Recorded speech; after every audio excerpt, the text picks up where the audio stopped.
আসসালামু আলাইকুম। সবাইকে স্বাগত জানাচ্ছি আমাদের হাতে থাকা সর্বশেষ আন্তর্জাতিক সংবাদে। আপনাদের সাথে আছি আমি আফনান করিম। শুরুতেই সংবাদ শিরোনাম।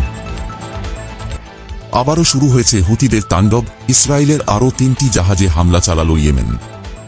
উত্তপ্ত পরিস্থিতির মধ্যেই নিজ দেশে ধরপাকড়, হুতির হাতে যুক্তরাষ্ট্র ও ইসরায়েলের গুপ্তচর আটক। লেবাননের ঝড়ে নড়বে ইসরায়েল, হিজবুল্লাহর রকেট হামলায় ঝলসে গেল ইহুদি বাহিনী।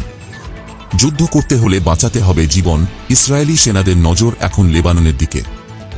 রাফায় রাস্তায় রাস্তায় মুখোমুখি যুদ্ধ, প্রবল মনোবল নিয়ে ইসরায়েলি সেনাদের সঙ্গে লড়াই করে যাচ্ছে হামাস।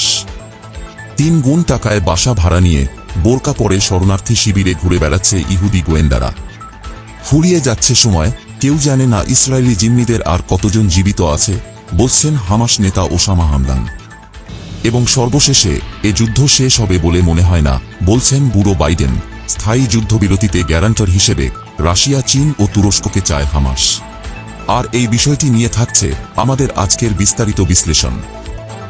ইয়েমেনের সশস্ত্র বাহিনীর মুখপাত্র জানিয়েছেন, ইসরায়েলের সেবাদানকারী আরও ৩টি জাহাজে সফল হামলা চালানো হয়েছে। পার্স টুডের রিপোর্টে বলা হয়েছে, ইয়াহিয়া সারি বৃহস্পতিবার রাতে বলেছেন যে ইয়েমেনের সেনাবাহিনী গত ২৪ ঘণ্টায় ইসরায়েলের সাথে যুক্ত ভারবেনা, সিগার্ডিয়ান এবং আথিনা নামে ৩টি জাহাজ লক্ষ্য করে হামলা চালিয়েছে। গাজায় ইসরায়েলি আগ্রাসন শুরুর পর উত্তেজনা বেড়েছে ইয়েমেনেও।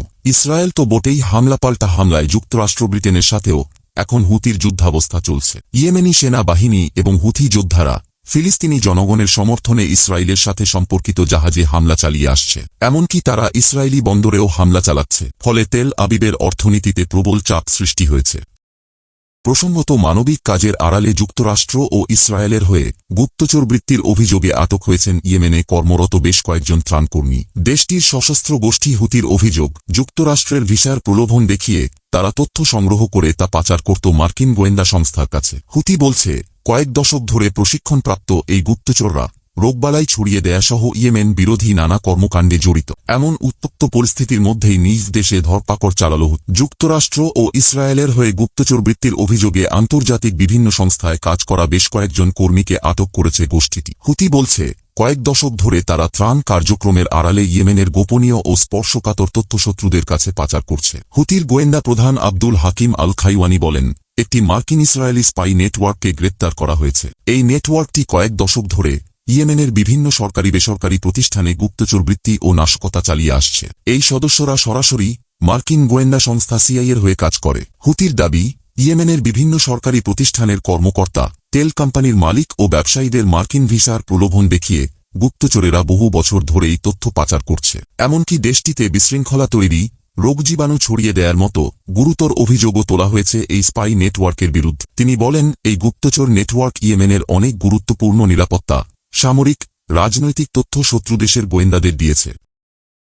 এদিকে ইরান সমর্থিত লেবাননের শক্তিশালী সশস্ত্র গোষ্ঠী হিজবুল্লাহর রকেট হামলায় ইসরায়েলের উত্তরাঞ্চলের বারাম এবং ইয়ারুনের বিভিন্ন জায়গায় ভয়াবহ আগুন লেগেছে। শুক্রবার রাতে ইসরায়েলের ফায়ার সার্ভিসের স্থানীয় কর্মকর্তা জানিয়েছেন, ঘটনাস্থলে কাজ করছে ফায়ার সার্ভিসের 4টি দল। তবে আগুন অন্যান্য এলাকায় ছড়িয়ে যাওয়ার সম্ভাবনা নেই। তারা আরও জানায়, ইসরায়েলের বিভিন্ন জায়গায় নতুন করে রকেট হামলা চালায় হিজবুল্লাহ। তাদের এসব হামলায় আগুনের সূত্রপাত হয়, যা বিভিন্ন জায়গায় ছড়িয়ে পড়ে।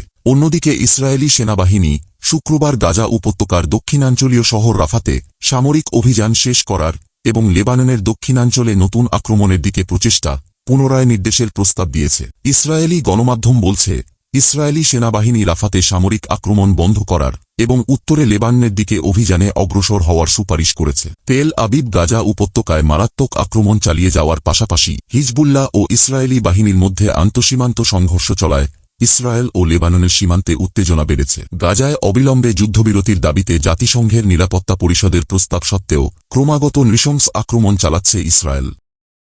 এদিকে রাফায় ইসরায়েলি সেনাদের বিরুদ্ধে তুমুল লড়াই করছে যোদ্ধা গোষ্ঠী হামাস। ইসরায়েল হেলিকপ্টার থেকে হামলা চালাচ্ছে, ড্রোন ব্যবহার করছে, যুদ্ধবিমান থেকে গোলা নিক্ষেপ করছে। কিন্তু তাদের সামরিক শক্তির তুলনায় দুর্বল হামাস নিজেদের মানসিক শক্তিকে পুঁজি করে কড়া জবাব দিয়ে যাচ্ছে। রাফার রাস্তায় রাস্তায় তারা মুখোমুখি যুদ্ধ করছে। যুক্তরাষ্ট্রের ইহুদি পররাষ্ট্রমন্ত্রী অ্যান্টনি ব্লিংকেন এই যুদ্ধ বন্ধে বা যুদ্ধবিরতির লক্ষ্য নিয়ে ইতিমধ্যেই মধ্যপ্রাচ্য সফর করছেন। তিনি মধ্যপ্রাচ্যের নেতাদের সঙ্গে বৈঠক করছেন, আশা প্রকাশ করেছেন এখনও যুদ্ধবিরতি সম্ভব। কিন্তু ইহুদি ব্লিংকেন তিনি যখন এই আশাবাদ ব্যক্ত করছেন, তখনও নির্বোধ ইসরায়েল থেমে নেই। তারা পূর্ণ শক্তি নিয়ে গাজার রাফায় নির্বিচারে হামলা চালিয়ে যাচ্ছে। ফলে বাধ্য হয়ে তাদের জবাব দিতে যুদ্ধ করছে হামাস। গাজা সিটির উত্তরাঞ্চলে আবাসিক ভবনে আকাশ থেকে হামলা চালিয়েছে ইসরায়েল। এতে কমপক্ষে 14 ফিলিস্তিনি নিহত হয়েছেন। ওদিকে যুক্তরাষ্ট্রের প্রেসিডেন্ট বুড়ো সাধু জো বাইডেন বলেছেন, নিকট ভবিষ্যতে গাজায় যুদ্ধবিরতি চুক্তি হবে বলে তিনি মনে করেন না। সাংবাদিকরা তার কাছে জানতে চান, শিগগিরই কি একটি যুদ্ধবিরতি হবে? জবাবে বাইডেন বলেন, না, আমি আশা ছাড়িনি। এদিকে হামাসের হাতে আটক জিম্মিদের উদ্ধারে নাটকীয় পরিকল্পনা নিয়ে এগিয়েছিল ইসরায়েল। জিম্মিদের অবস্থান নিশ্চিত করতে উপত্যকার নুসেইরাত শরণার্থী ক্যাম্পে পাঠানো হয় গোয়েন্দাদের। সেখানে হিজাবনিকাব পরে ফিলিস্তিনি মুসলিম সেজে 3 গুণ টাকায় বাসা ভাড়া নেন তারা। নিজেদের পরিচয় দেয় ইসরায়েলি হামলায় বাস্তুচ্যুত ফিলিস্তিনি হিসেবে। বাসা ভাড়া নেওয়ার সময় তাদের সঙ্গে ছিল লেপ, তোশক, মাদুরসহ ঘরের নানা জিনিসপত্র। কথাও বলেছে আরবিতে, ঠিক গাজার বাসিন্দাদের মতোই। অভিযানের আগের এমনই এক সুদূরপ্রসারী পরিকল্পনার কথা তুলে ধরেছে ইসরায়েলি গণমাধ্যম দ্য জিউস ক্রনিকল। ইসরায়েলের জিম্মি উদ্ধারের ভেতরের গল্প শিরোনামে বৃহস্পতিবার প্রকাশিত ওই প্রতিবেদনে বলা হয়, 6 জুন এক তরুণীসহ 4 জিম্মি উদ্ধারের মূল অপারেশনে যাওয়ার আগে দীর্ঘ 19 দিন নিবিড়ভাবে তথ্য সংগ্রহ ও বিচার বিশ্লেষণ করে ইহুদি বাহিনীর গোয়েন্দারা, আর এজন্য সাধারণ মানুষের বেশে নারী ও পুরুষ গোয়েন্দা নিযুক্ত করা হয়। বিষয়টি দৃঢ়ভাবে গোপন রাখে ইসরায়েলি প্রতিরক্ষা বাহিনী।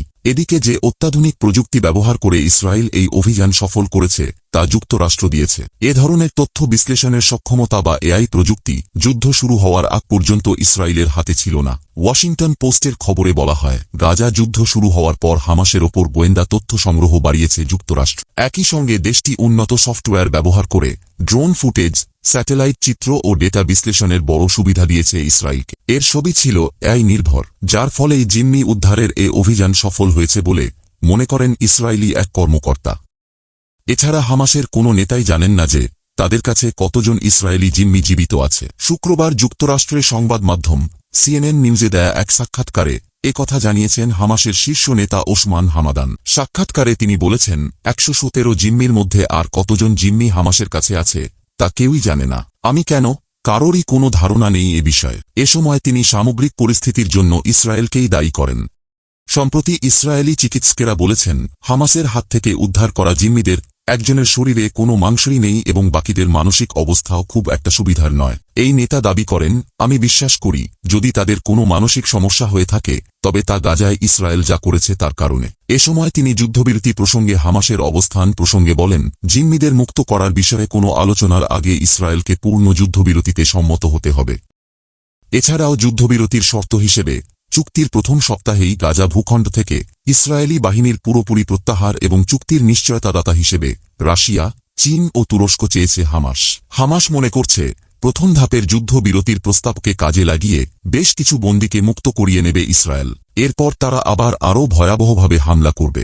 তাছাড়া হামলা স্থায়ীভাবে বন্ধ করার কোনো ঘোষণা এখন পর্যন্ত দেয়নি ইসরায়েল, বরং ইসরায়েলের প্রধানমন্ত্রী নির্লজ্জ নেতানিয়াহু সহ ইসরায়েলি নেতারা প্রকাশ্যেই হামাসকে নির্মূল না করা পর্যন্ত যুদ্ধ অব্যাহত রাখার কথা বলছেন। ফলে হামাস বিদ্যমান আকারে থাকা প্রস্তাবটি মেনে নিতে পারছে না। হামাস যুদ্ধবিরতির প্রথম 7 দিনের মধ্যেই গুরুত্বপূর্ণ সালাহুদ্দিন এবং আল রশিদ মহাসড়ক, নেটজারিতের সেনা স্থাপনা, মিশর গাজা সীমান্ত সংলগ্ন ফিলাডেলফি রুট এবং রাফা ক্রসিং থেকে সকল ইসরায়েলি সৈন্য ও স্থাপনা সরিয়ে নেওয়ার দাবি জানিয়েছে। হামাস জানিয়েছে, ইসরায়েল যদি 7 দিনের মধ্যে গাজা থেকে পুরোপুরি প্রত্যাহার না করে তবে তারা বন্দী মুক্তি স্থগিত করবে। হামাসের একটি সূত্র হারেজ পত্রিকাকে জানিয়েছে, হামাস এ কারণে প্রথম ধাপেই ইসরায়েলি সেনা প্রত্যাহার এবং স্থায়ী যুদ্ধবিরতির জন্য চাপ দিচ্ছে, যাতে ইসরায়েল কোনো পর্যায়েই এ দুটি শর্ত থেকে সরে যেতে না পারে এবং পণবন্দীদের মুক্তির পর আবারও যুদ্ধ শুরু করতে না পারে।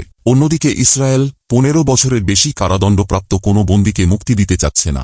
আবার ইসরায়েল ও যুক্তরাষ্ট্র উভয়ই চুক্তির গ্যারান্টার হিসেবে রাশিয়া, চীন ও তুরস্ককে মেনে নিতে রাজি হচ্ছে না।